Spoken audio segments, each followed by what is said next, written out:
ഈ മുഹമ്മദ് റിയാസ് എന്ന് പറയുന്ന ഇപ്പോൾ ബേപ്പൂർ MLA ആയിരിക്കുന്ന ഒരാൾ ശരിക്കും പിടിച്ചത് പുളിങ്കൊമ്പായിരുന്നില്ല, പകരം നല്ല ഒന്നാന്തരം ഒരു പുലിവാലായിരുന്നു എന്നാണ് ഇപ്പോൾ നമുക്ക് മനസ്സിലാക്കാൻ കഴിയുന്നൊരു കാര്യം. അതായത് എന്തുകൊണ്ടാണ് അങ്ങനെ പറഞ്ഞതെന്ന് ചോദിച്ചാൽ, ഒരുപക്ഷെ മികച്ച ഒരു രാഷ്ട്രീയ ഭാവി ലഭിക്കേണ്ടിയിരുന്ന അല്ലെങ്കിൽ മികച്ച ഒരു രാഷ്ട്രീയ ഭാവിയിലേക്ക് പോകേണ്ടിയിരുന്ന ഒരു നേതാവ് തന്നെയായിരുന്നു നമുക്കറിയാവുന്ന പോലെ മുഹമ്മദ് റിയാസ്. കാരണം അദ്ദേഹം ഇപ്പോൾ SFI എന്ന് പറയുന്ന സംഘടനയിലൂടെ കടന്നു വന്ന് SFI, അതോടൊപ്പം DYFI തുടങ്ങിയ സംഘടനകളിലൂടെ CPM എന്ന് പറയുന്ന ഒരു രാഷ്ട്രീയ പാർട്ടിയിലേക്ക് എത്തി. ഏറ്റവും ഒടുവിൽ അദ്ദേഹം വിജയിച്ചു വന്ന സാഹചര്യത്തിൽ പെട്ടെന്ന് പിണറായി വിജയനും വീണ ടിയും കൂടെ ചേർന്നെടുത്ത ഒരു തീരുമാനമായിരുന്നു ഈ വിവാഹം. അതായത് വീണ ടി എന്ന് പറയുന്ന ഒരാളെ വിവാഹം കഴിക്കുക, പിണറായി വിജയൻ്റെ മകൾ. അപ്പോൾ അങ്ങനെ ആ വിവാഹം നടക്കുകയും വിവാഹത്തിന് ശേഷം പല സംഘടനകളും അദ്ദേഹത്തിനെ രൂക്ഷമായി വിമർശിക്കുകയും ചെയ്തിരുന്നു എന്നുള്ളത് മറ്റൊരു വസ്തുതയാണ്.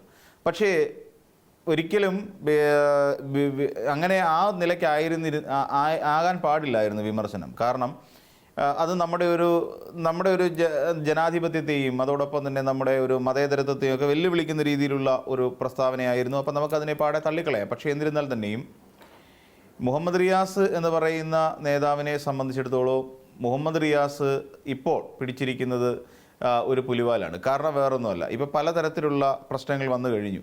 ഇപ്പോൾ വീണ ടിയും എക്സാലോജിക്കും തമ്മിലുള്ള എക്സാലോജിക്ക് വീണ ടി, അതോടൊപ്പം തന്നെ CMRL അഴിമതി കേസ്, അങ്ങനെ തുടങ്ങി നിരവധി അഴിമതി കേസുകളുടെ പിന്നാലെ ഓടിക്കൊണ്ടിരിക്കേണ്ട ഒരു ഗതികേടാണ് സത്യത്തിൽ ഇപ്പോൾ നമ്മുടെ മുഹമ്മദ് റിയാസിനുള്ളത്. കഴിഞ്ഞ ദിവസം നമുക്കറിയാം വീണ ടിയുടെ വീട്ടിൽ നടത്തിയ റെയ്ഡിൽ നിന്നും ഒരു ഡയറി കണ്ടെത്തുകയുണ്ടായി.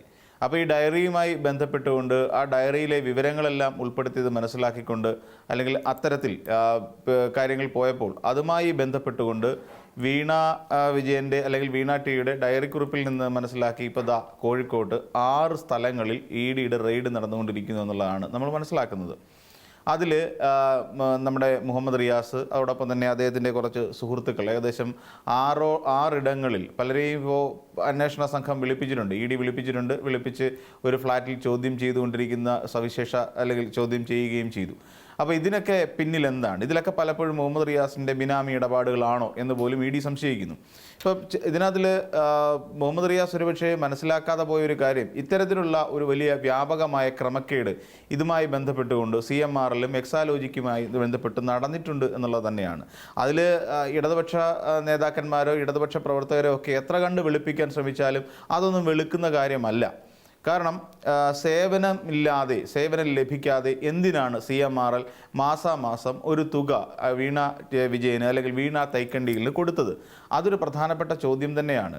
എന്തിനു കൊടുത്തു? അപ്പോൾ ഒരു പരിചയമില്ലാത്ത ഒരു വ്യക്തിക്ക് അല്ലെങ്കിൽ ഒരു അടുപ്പവുമില്ല അല്ലെങ്കിൽ തനിക്ക് സേവനം ലഭിക്കുന്നില്ല എങ്കിൽ എക്സാലോജിക് എന്ന് പറയുന്ന സൊല്യൂഷൻ എന്തിനു കൊടുത്തു? അതോടൊപ്പം തന്നെ ഇതിന് വീണ ടിക്ക് ഒരു പാർട്ട്ണർഷിപ്പ് ഉണ്ടായിരുന്ന ഒരു കമ്പനിയിലും അപ്പോൾ ഇതുമായി ബന്ധപ്പെട്ടുകൊണ്ട് ഒരു അന്വേഷണം നടക്കുന്നുണ്ട്. അപ്പം ഇതും ഏകദേശം 2017 മുതൽ അന്ന് മുഖ്യമന്ത്രിയായി പിണറായി വിജയൻ അധികാരമേറ്റതിന് ശേഷം അപ്പം ഏകദേശം 1.72 കോടി രൂപ 2020 വരെയുള്ള 3 വർഷ കാലയളവിൽ 17 മുതൽ 20 വരെയുള്ള 3 വർഷ കാലയളവിനാണ് ഏകദേശം 1.72 കോടി രൂപ എക്സാലോജിക് സൊല്യൂഷൻസ് എന്ന് പറയുന്ന കമ്പനിക്ക് ലഭിച്ചിരിക്കുന്നത്. അതോടൊപ്പം ഇതിനൊരു കാരണമുണ്ടായിരുന്നു. കാരണം വീണ എന്തുകൊണ്ടാണ് ഇപ്പോൾ ഈ ED അന്വേഷണം പുരോഗമിക്കുന്നത് എന്നൊരു ചോദ്യം നമ്മുടെ എല്ലാവരുടെയും മനസ്സിലുണ്ട്.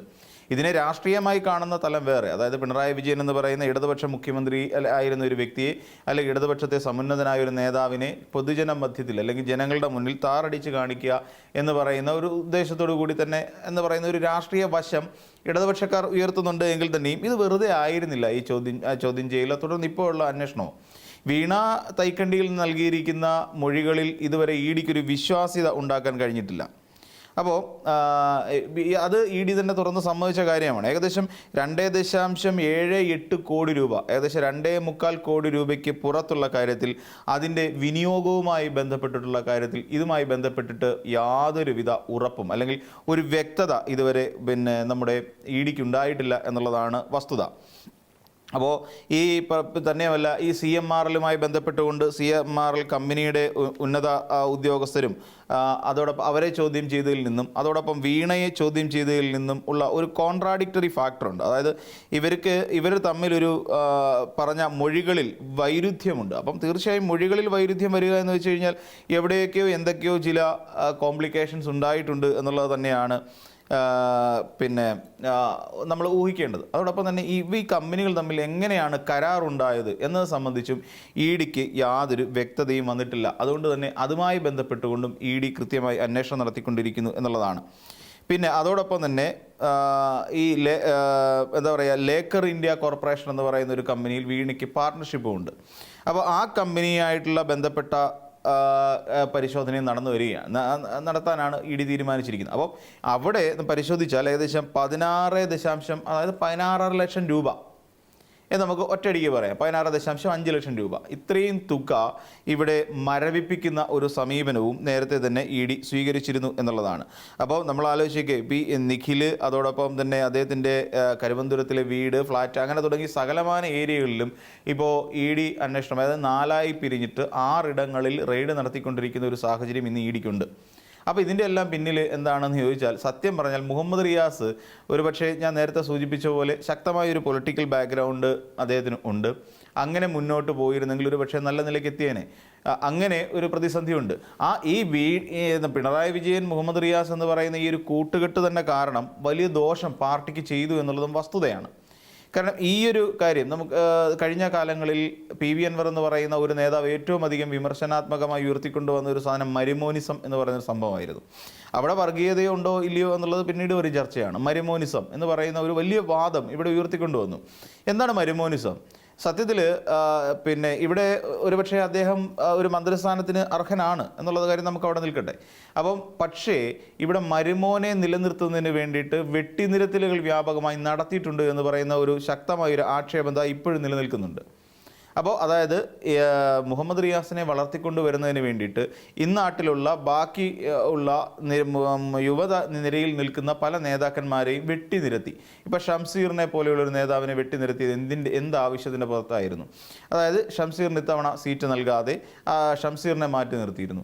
M സ്വരാജ് നിലമ്പൂർ ബൈ ഇലക്ഷനിൽ മത്സരിച്ചിരുന്നു. പക്ഷേ ഇത്തവണ ബൈ ഇലക്ഷനിൽ മത്സരിച്ചിരുന്നു എങ്കിൽ പോലും അദ്ദേഹത്തിന് എന്തുകൊണ്ട് M സ്വരാജിന് സീറ്റ് നൽകിയില്ല? ഇതൊരു ചോദ്യമായി തന്നെ ഇപ്പോഴും അവശേഷിക്കുന്ന കാര്യമാണ്. അങ്ങനെ യുവ നേതാക്കളിൽ പലരെയും ഇതിനു മുൻപായി തന്നെ ഇവർക്ക് വേണ്ടി അതായത് മുഹമ്മദ് റിയാസിന് വേണ്ടി മാറ്റിവെച്ചിട്ടുണ്ട് അല്ലെങ്കിൽ ഒഴിവാക്കി നിർത്തിയിട്ടുണ്ട് എന്ന് പറയുന്നൊരു ആക്ഷേപം UDF മാത്രമല്ല ഉയർത്തിക്കൊണ്ടിരിക്കുന്നത്. പാർട്ടിക്കുള്ളിൽ നിന്ന് തന്നെ ശക്തമായി വിമർശനം നേരിടുന്ന സാഹചര്യവും പാർട്ടിക്കുണ്ട്.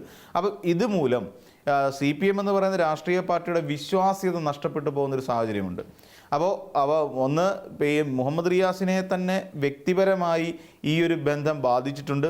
അദ്ദേഹം ഇതുവരെ കറതീർന്ന ഒരു നേതാവ് എന്നുള്ള നിലയിൽ അറിയപ്പെട്ടുകൊണ്ടിരുന്ന PA മുഹമ്മദ് റിയാസ് ബേപ്പൂരുകാരുടെ കണ്ണിൽ പോലും ഒരു പെരുങ്കള്ളനായി ED അന്വേഷണം നേരിടുന്ന ഒരു വ്യക്തിയായി മാറുന്ന സാഹചര്യം നിലവിലുണ്ട്.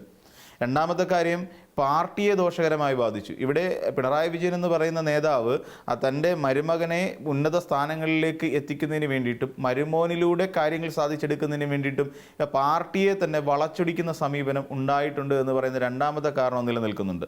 ഈ രണ്ട് കാരണങ്ങൾ, ഒന്ന് മുഹമ്മദ് റിയാസിനെ ബേപ്പൂരുകാർക്കിടയിൽ ദോഷകരമായി ബാധിച്ചെങ്കിൽ പാർട്ടിയെ കേരളത്തിലെ സാധാരണക്കാർക്കിടയിൽ ദോഷമായി ബാധിക്കാൻ അല്ലെങ്കിൽ എതിർപ്പുണ്ടാകാനുള്ള കാരണമായും ഇത് മാറുന്നു. അപ്പോൾ നിലവിൽ ചുരുക്കി പറഞ്ഞു കഴിഞ്ഞാൽ പിണറായി വിജയൻ, വീണ തൈക്കണ്ടിയിൽ എന്ന് പറയുന്ന ഈ രണ്ട് വ്യക്തികളും കൂടി ചേർന്നിട്ട് പാർട്ടിയെ പ്രതിരോധത്തിലാക്കിയിട്ടുണ്ട്. അതുകൊണ്ടാണല്ലോ ED അന്വേഷണത്തിനെതിരെ ശക്തമായ ആക്രമണം നടത്തി തിരുവനന്തപുരത്ത് വലിയ വിഷയമുണ്ടാകുന്നത്. പാർട്ടിയെ പ്രതിരോധത്തിലാക്കുന്നു. PM മുഹമ്മദ് റിയാസ് എന്ന് പറയുന്ന ഒരു വ്യക്തിയുടെ കാര്യങ്ങൾ മനസ്സിലാകുന്നു. അദ്ദേഹത്തെ ചുറ്റിപ്പറ്റി നിൽക്കുന്ന പല പാർട്ടി സെക്രട്ടേറിയറ്റ് അംഗങ്ങൾക്കടക്കം ബുദ്ധിമുട്ടുണ്ടാകുന്ന ഒരു സാഹചര്യത്തിലേക്ക് പോയിരിക്കുന്നു. എന്ന് വെച്ച് കഴിഞ്ഞാൽ ഈ ഒരു ബന്ധം കാരണം PA മുഹമ്മദ് റിയാസ് എന്ന് പറയുന്ന ഒരു വ്യക്തിക്കുണ്ടായത് ലാഭമല്ല, മറിച്ച് ഒരു കറതീർന്ന രാഷ്ട്രീയ വ്യക്തിത്വം എന്നുള്ള പേര് കൂടിയാണ് എന്ന് പറയേണ്ടി വരും. അതോടൊപ്പം പാർട്ടിക്ക് വലിയ ദോഷം ഇതുമൂലം ഉണ്ടാകുമെന്നുള്ള കാര്യം ചുരുക്കത്തിൽ പറയുന്നു.